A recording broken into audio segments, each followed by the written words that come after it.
আজ বেশ অনেক দিন পর ছোটবেলার জল খাবার খেতে ইচ্ছে হলো। কলা মুড়ি যে ভালো লাগতো খেতে। নমস্কার বন্ধুরা, আমার নতুন ব্লগে আপনাদের সবাইকে স্বাগত জানাই। আশা করছি ভালো আছেন সবাই, যে যেখানে আছেন। আমরাও শিলিগুড়ি শহরে খুব ভালো আছি। যাচ্ছি এখন এই মুহূর্তে বাজারে, একটু মাংসটা কিনে আনি। অলকাতে রান্না করতে ঠুকে গেছে, কিন্তু আমি বলেছি তুমি মাংসের জন্য তরকারিটা কেটে রাখো, মানে যা যা কাটার আর কি, তো সেগুলো করো, আমি এসে মাংসটা আমি রান্না করছি। যা রোদ, তাতে হেঁটে যাওয়া যাবে না বাবা, চাঁদি খাটা। তখন থেকে দাঁড়িয়েছি, টোটো রিক্সা কিচ্ছু পাচ্ছি না, 10 মিনিটের ওপর দাঁড়িয়েছি। পেয়েছিলাম একটা টোটো, তবে সাথে আরও শহরে ছিলেন, তার অন্য জায়গায় যাবার জন্য কিছু দূর এলাম। যাই হোক, তবু নাই মামা থেকে খানা মামা ভালো, কিছুটা রাস্তা হাঁটতে হলো। তারপর দোকান থেকে নিয়ে নিলাম মুরগি, তারপর চললাম আমি বাড়ির দেশে। এই সময়গুলোতে আমার পক্ষে রোদ্দুরে হেঁটে হেঁটে কোনো একটা জায়গায় রিক্সা টিক্সা ভাড়া বাজানো অসম্ভব ব্যাপার। মানে স্বাস্থ্য পুনরুদ্ধার এবং মানে পকেট বাঁচানো রোদ্দুরে সম্ভব নয়। তাই জন্য দুপিটি আমাকে রিক্সা করতে হলো। এটাই যদি সকালবেলায় মানে মিঠে রোদ্দুর হতো, বা বিকেলবেলায় হতো, বা সন্ধ্যেবেলায়, তাহলে আমি পুরোটাই হেঁটে করতে পারতাম। তবে আমি জিনিসপত্র নিয়ে আমি রাস্তা দিয়ে হেঁটে আসাটা আমি খুব প্রেফার করি না। তো যাই হোক, এখন যা রান্নাবান্নার বহর, তাতে করে আমার মনে হয় আমি যতক্ষণে যাবো ততক্ষণে আমাদের চলে গেছে আমাদের অলকাদি, কাজেই ঠিক আছে, কোনো অসুবিধা নেই। ওকে আমি বলে দিয়ে গিয়েছিলাম যে এটা কেটে রেখে যাও, সেটা সুন্দর কেটে রেখে গেছে। এবারে আমি মাংসটা রান্না করবো, একটু তাড়াহুড়ো করছি, ভাগ মিঘা ভাগ রান্না হচ্ছে বটে, একদম সাধারণভাবেই, আর গড়পড়তা দিনে যেরকম রান্না হয় সেরকমভাবেই হচ্ছে। কিন্তু ভাগ মিঘা ভাগ এই জন্যই যে আমার শ্বশুরমশাই আমি যখন ঢুকলাম তখনই শুনছি বলছেন আলপনা দিকে, আলপনা আমার গেঞ্জি পাজামা গামছা সব বাথরুমে দিয়ে দে, আমি এবার স্নানে যাবো। তো উনি তো বেরিয়েই খাবেন, এবং উনি আজকে একটা লেগ পিস খাবেন বলে দিয়েছেন, একটা লেগ পিসই খাবেন, আর আলপনাদি খাবে না আজকে মাংস। কালকে অনেক রান্না হয়েছিল, বরলি মাছের চচ্চড়ি হয়েছিল, আলপনাদি বলেছে অন্য কোনো কিচ্ছু দিয়ে আজকের খাওয়াটাকেও নষ্ট করবে না। কালকেও খেয়েছে, আজকেও খাবে। ও এক থালা ভাত শুধু বরলি মাছের চচ্চড়ি দিয়ে খাবে, তাই জন্য অন্য কিছু যেন ওকে দেওয়া না হয়। তাই জন্য আমার মাংসটাও ওই ঠিক মাপে মাপেই করা আর কি। আর আমরাও একবেলাই কিন্তু মাংস খাবো, ও বেলাতে আমরা মাংস খাবো না, সেহেতু যেটুকু মাংস দেখবেন সেটুকু কিন্তু একবেলারই। তো যাই হোক, মাংস তো রান্না না তার মতো করে হচ্ছে। মাঝখানে একটা মজার ঘটনা বলছি। আর কয়েকদিন আগে আমি দেখেছি না, রাত্রেবেলাতে, তখন বেশ অনেক রাত, আমি তারপর ওই আমাদের গ্রিল ধুয়ে দেওয়া এই সবগুলো করছি। মাঝখানে সেই ঘটনা যেমন হয়েছে, আমার জল গায়ে লাগে। আমি দিনের বেলায় যদি ওই গ্রিলটা ধুয়ে দিতে চাই, একেবারে সংলগ্ন তো আমাদের রাস্তা সংলগ্ন বাড়ি, যেহেতু অনেকের গায়ে জল পড়তে পারে। একদিন তো ভোটের প্রচারে এসেছিলেন একজন ভদ্রলোক, তার গায়েও জল পড়েছিল। তো এর মধ্যে একটা ঘটনা হয়েছে। কয়েকদিন আগে এরকম জল দিচ্ছি, হঠাৎ করে একটা আওয়াজ, অতটা আমি গুরুত্ব দিইনি। তারপর দেখছি কলিং বেল, তো নিচে দিয়ে দেখছি একজন বয়স্ক ভদ্রলোক, তাকে আমি চিনি, তিনি এসেছেন। তো আমি তখন আমার হয়ে গেছে জল দেওয়া, কিন্তু হ্যাঁ মানে তার আগে অবধি দিচ্ছিলাম। তা আমি ভেবেছি আমার শ্বশুরমশাইয়ের সাথে অনেকে দেখা টাকা করতে আসে, তো হয়তো বা সেরকমই কেউ এসেছে।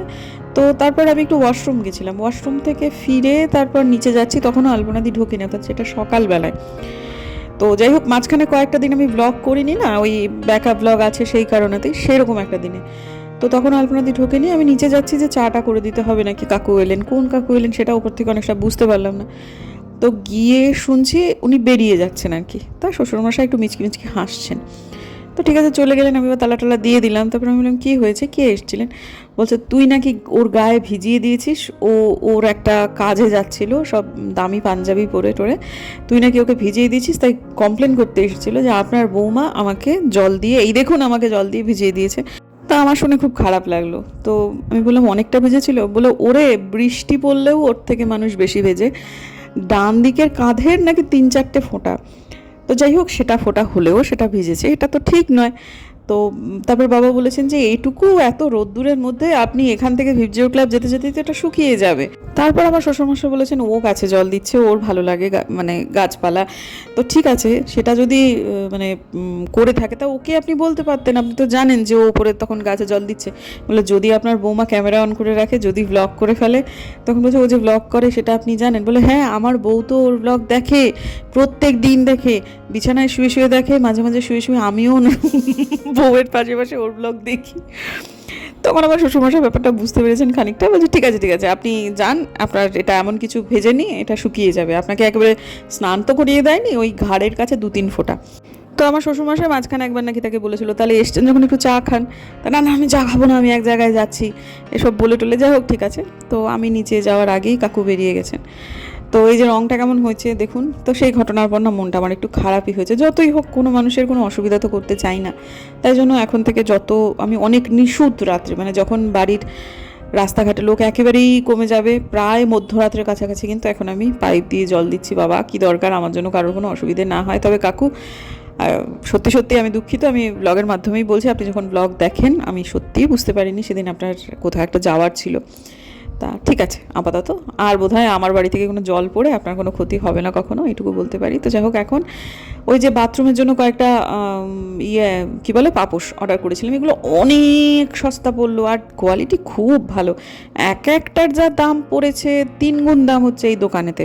তবে মাকে আমি এগুলো দেখিয়েছিলাম দিনাটার বাড়ির জন্য, ওই বাপুসের জন্য, বাথরুমের সামনের জন্য। সে তো মা নেবে না কেন জানেন, কারণ এখানে বাথরুম লেখা আছে গোটা গোটা ক্যাপিটালে। ওটা নাকি বিদ্যার মধ্যে পা দিয়ে কেউ কখনো বেরোয় ঢোকে, তারপর আবার বাথরুমের জলের সাথে। সেই জন্য মা এটা কিন্তু কিছুতেই আমাকে অর্ডার দিতে দিলেন না। পরে মাকে আমি ওখান থেকে অর্ডার দিয়ে এসেছি, তবে অন্য রকম।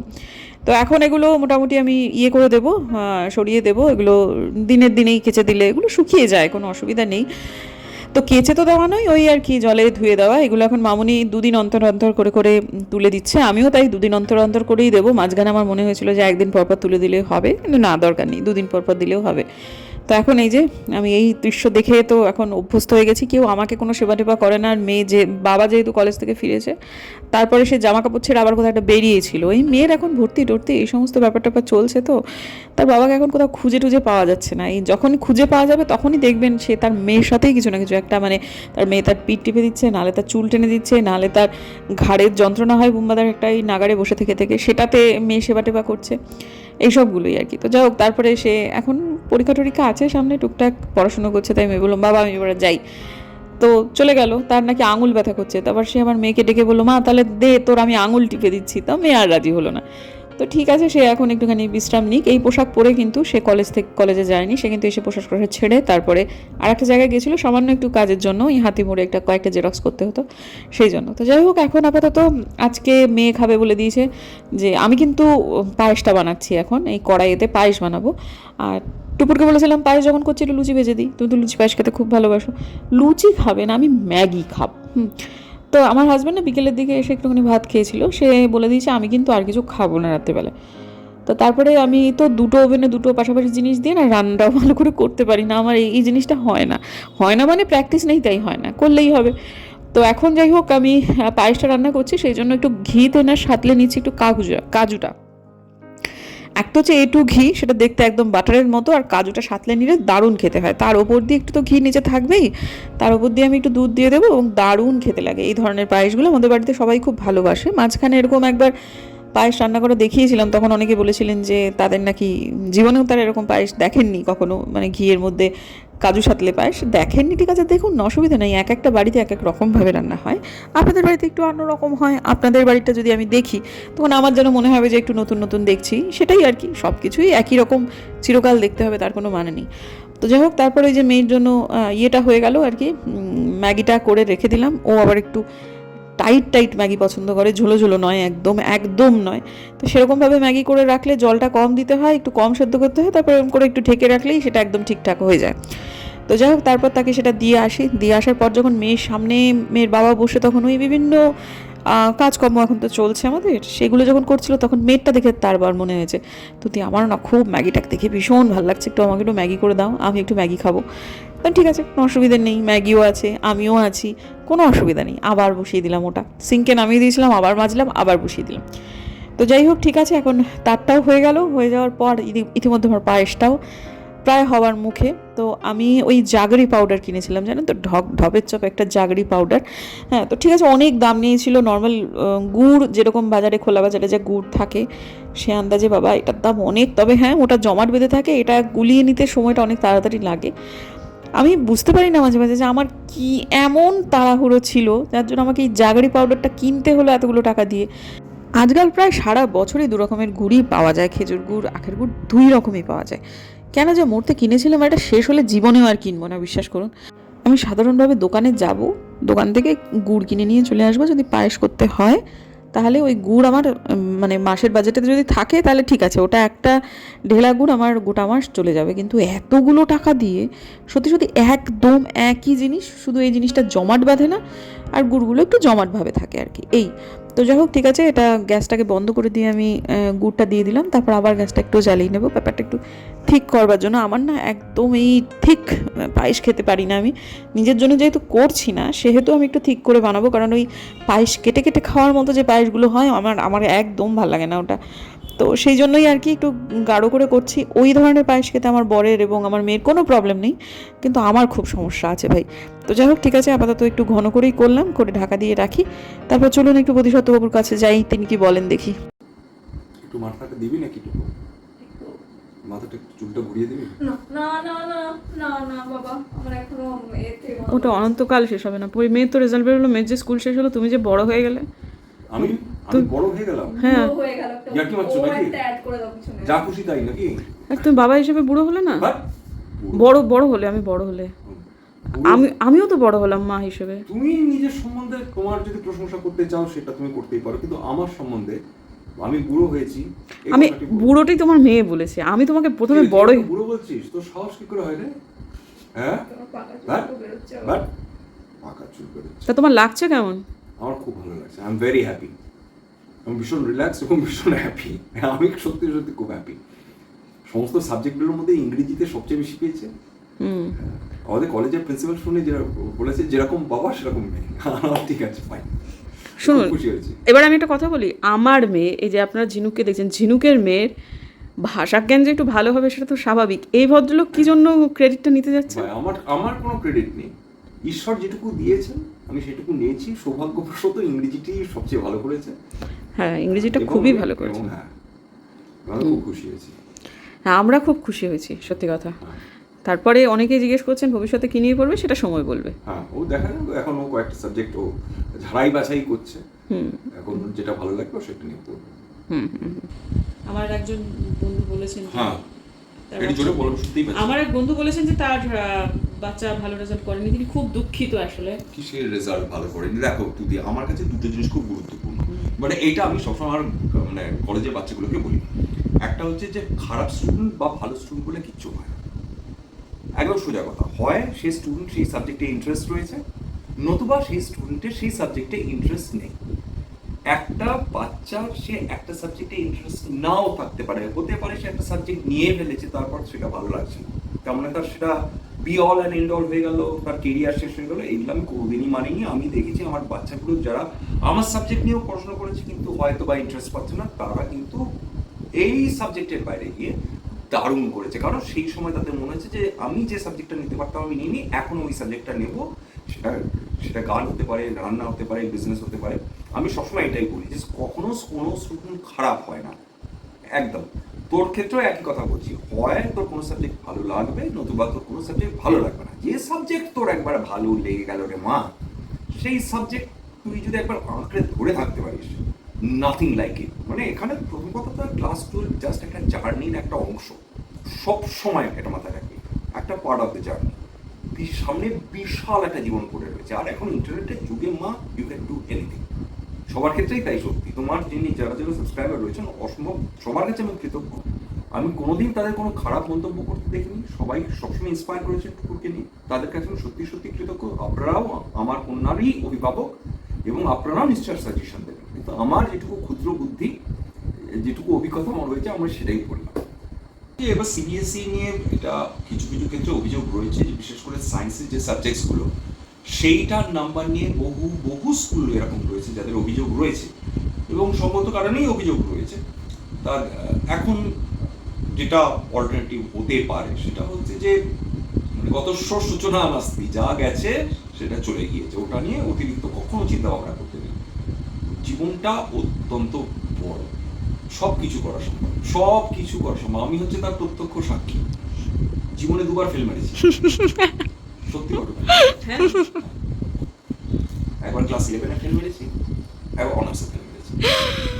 হ্যাঁ, কিন্তু দমে আমি যাইনি। দমে যাইনি কারণ মানে আমার রিয়েলাইজেশনই ছিল না যে ফেল করলে লজ্জা পেতে হয়। আমার কোনোদিনই লজ্জাটুকু অবধি ছিল না। না না, ঠিক আছে। সাবজেক্টগুলো যেটা ছিল সেটা পরবর্তীকালে আগ্রহ যখন তৈরি হয়েছিল তারপরে ফাটিয়ে দিয়েছিল, সত্যি কথা। কিন্তু ওই আর কি, একটা সময়ের ফের। যা হয়েছে সেটা এই তো চোখের সামনে বসে আছে, 2 বছর তার গেছে, তাও সে খুব সুন্দরভাবে একটা কলেজে পড়াচ্ছে এবং ভালোই গেছে। আরে আমি মনের আনন্দ, মনের আনন্দে আছেন ভাই, মনের আনন্দে। আমার জীবনে কোনোদিন কোনো রিগ্রেট ছিল না, এখনো নেই। আমি যা পেয়েছি সেটা ঈশ্বরের দান মনে করেছি, এবং ঈশ্বর আমাকে যেটা দিয়েছেন আমার প্রত্যাশার তুলনায় অনেক বেশি দিয়েছেন, আমি সবসময় এটা মনে করি। এমন টানের সময় না যে পুদিনা পাতাগুলো একদম ঝুলে যাচ্ছে, আর তাছাড়াও বৃষ্টি বাদল যেহেতু 2-3 দিন হয়নি, একেবারে রাস্তার ধার জন্য ভীষণ ধুলো পড়েছে।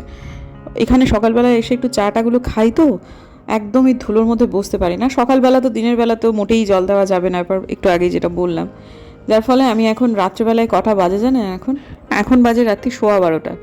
এখন আমি এসেছি গ্রিল টিলগুলো সমস্ত কিছু ধুয়ে দিতে, প্লাস গাছের গুলোতে একটু জল দিতে। পুদিনা গাছটার দিকে তাকানো যাচ্ছে না, আর এত উপকারী একটা গাছ আমার এত লাগে, সেহেতু এই গাছটাকে আমি অবহেলা করতে পারবো না। নিঃস্বার্থভাবে এই একটু জলের বিনিময়ে গাছটা আমাকে অনেক উপকার করে, আর যেহেতু প্রচণ্ড টান এই গাছে একটু জল বেশি লাগে। পাতা ঝুলিয়ে দিয়ে সে বলছে যে আমার এবার একটু সাহায্য লাগবে, তাকে সাহায্য না করলে হবে না। যখন এত রাতে তাকে আমার সাহায্য করতেই হবে, তখন পুরোটাই ধুয়ে দিই, কারণ ধুলো পড়েছে, এটা তো মানতেই হবে। কাজ শেষ, এবারে ঘুমবো, তার আগে ব্লগটাকে তো আমাকে এন্ড করতেই হবে। মাঝে মাঝে মনে হচ্ছিল যে আজকে ছুটিটা আমার এতটাই খারাপ ছিল, তো ভাবছিলাম যে আজকে ব্লগ কোথায় আজকে শেষ করতে পারবো না, কিন্তু যা হোক, তবু যা হোক যেটুকু হয়েছে আমি জানি না, আজকে তো এডিট করা সম্ভবই নয়, আমি এখনই শুয়ে পড়বো।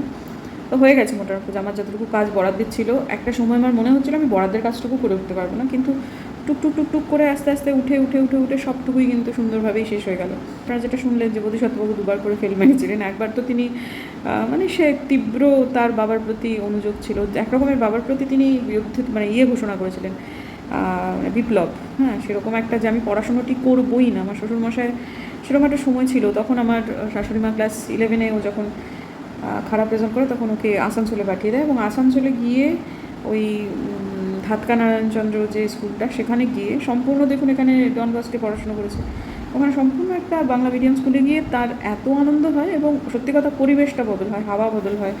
ওখানে যারা ছিলেন তারা ওকে সবসময় খুব ইন্সপায়ার করতেন যে তুমি পারবে, তুমি পারবে, তুমি পারবে। আর বাবার এখানে ব্যাপারটা ছিল সম্পূর্ণ আলাদা। তো আমার শাশুড়ি মার খুব সময়টা খারাপ গেছে সেই সময়টা, তিনি ছেলেরটাও বুঝতে পারছেন, তিনি হাজব্যান্ডকেও কন্ট্রোল করতে পারছেন না। তো সব মিলেমিশে সেটা তার সিদ্ধান্ত ছিল যে তিনি তার ছেলেকে আসানসোলে বাপের বাড়িতে পাঠিয়ে দেবেন, এবং সেখানে গিয়ে প্রথম টার্নিং পয়েন্ট আমার হাজব্যান্ডের ওই আসানসোলে যাওয়া। তারপরে আবার সে হাওড়াতে একটা কলেজে ভর্তি হয়, এবং তখন সে নিয়েছিল যে বাবার জোড়াজুটিতে কেমিস্ট্রি অনার্স, যেটা তার সাবজেক্ট আদৌ ছিল না। সেখানে গিয়ে সে কিন্তু অ্যাকচুয়ালি অনার্সে ফেল করেনি, অনার্সে সে যেটা করেছিল, ইয়ারটা যেটা নষ্ট হয়েছে সেটা হচ্ছে ও চুপচাপ বাবাকে কিচ্ছু না জানিয়ে, বাবা কিন্তু তার কাছে ঠিকই করেছেন, কলকাতায় ছেলে মেয়ে আছে, ততদিনে আমার ননদও পাশ করে গেছে, সেও বেতনে ভর্তি হয়ে গেছে। সুতরাং তার আগেই অ্যাকচুয়ালি 93 সালে ওরা একটা ওখানে ফ্ল্যাট কিনে দিয়েছেন, যেটা অন্যেরা কেউ করে না। আমার শ্বশুরমশাই সেটা করেছিলেন, ছেলেমেয়ের হাতে বিশ্বাস করে ফ্ল্যাটের চাবি দিয়ে দিয়েছিলেন, বলেছেন তোমাদের বিশ্বাস করছি, তোমরা যা ইচ্ছা করো। তো সেই সময়টা যা হোক, ওর চুপচাপ একটা বছর বাবাকে না জানিয়েও ইংরেজি অনার্স নিয়ে ভর্তি হয়ে গেছিলো, ওখানে একটা বছরও নষ্ট হয়েছে। তারপর বিশ্বভারতী, সেই বিশ্বভারতীতে মানে গ্র্যাজুয়েশনের পর পোস্ট গ্র্যাজুয়েশনটা বিশ্বভারতীতে, এবং বিশ্বভারতী ওকে তৈরি করেছে, এটা ওর বক্তব্য।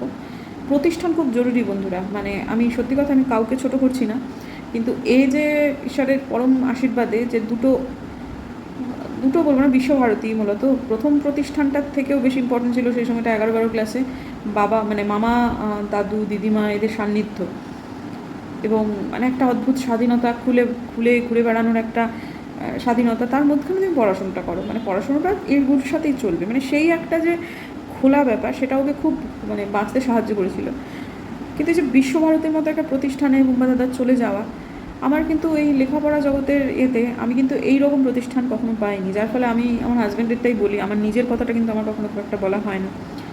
আমার রেজাল্টও যে আহামরি তেমন সাংঘাতিক কিছু, হ্যাঁ এটা ঘটনা যে খারাপ মোটেই না, কিন্তু যেটাকে আমি ওর মতো করে বলতে পারি যে ওকে যেমন তৈরি করেছে বিশ্বভারতী, একটা পরিবেশ সবসময়ই ম্যাটার করে, সেরকম আমি নিজেকে কিন্তু সেরকমভাবে খুব জোর দিয়ে বলতে পারি না।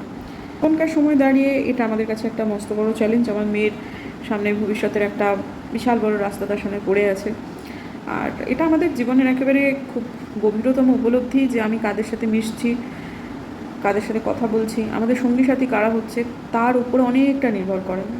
আমি খুব পজিটিভ মানুষদের সাথে সফল হতে ইচ্ছা যাদের সাংঘাতিক, এবং সেটা অবশ্যই পজিটিভ হবে, মেধার দ্বারা, পরিশ্রমের দ্বারা, এই ধরনের মানুষদের সাথে থাকলে জীবনে মানুষের উন্নতি হয়। একটা খুব গড়পড়তা সাধারণ ছেলেমেয়েও ওই সঙ্গ গুণে সে কিন্তু খুব ভালো জায়গায় পৌঁছে যেতে পারে। হ্যাঁ, তবে সব কিছুরই এদিক ওদিক থাকে, অনেকেরই সেই খুব নোংরামি থাকে, যাতে উঠতে না পারে সেই জন্য রাজনীতি থাকে, সেগুলোও জীবনে ফেস করা উচিত, কারণ জীবনে সবই তো অভিজ্ঞতা, সব মিলিয়ে মিশিয়েই অভিজ্ঞতা হবে। তো সব মিলিয়ে এখন অনেকে জিজ্ঞেস করছেন টুকুর কী পড়বে মেয়েতে। দেখুন, সেটা নিয়ে এখনও ঠিক হয়নি, মানে কোথায় পড়বে বা কী বৃত্তান্ত যা হবে যেখানে নিশ্চয়ই আপনারা জানতে পারবেন। কিছু কিছু সাবজেক্ট আমরা মানে ও চুজ করেছে। হ্যাঁ, তো এখন আমাদের সেই রকম কাজকর্ম চলছে। আশা করছি যেখানে আমার মেয়ে যাবে সেখানে সে ভালোই করবে। এখন আসলে কোনো কিছু বলার, সামাজিক মাধ্যমে বলার মতো অবস্থায় আমরা নেই, সেটাই আসলে কথাটা। তো দেখা হচ্ছে বরং কালকে একটা নতুন ব্লগে। যদি আমার ভিডিও ভালো লাগে তাহলে সাবস্ক্রাইব করবেন, পাশে নোটিফিকেশন বেলটা অন করবেন, যাতে ভিডিও দিলেই নোটিফিকেশন চলে যায় আপনাদের কাছে। দেখা হচ্ছে আগামীকাল।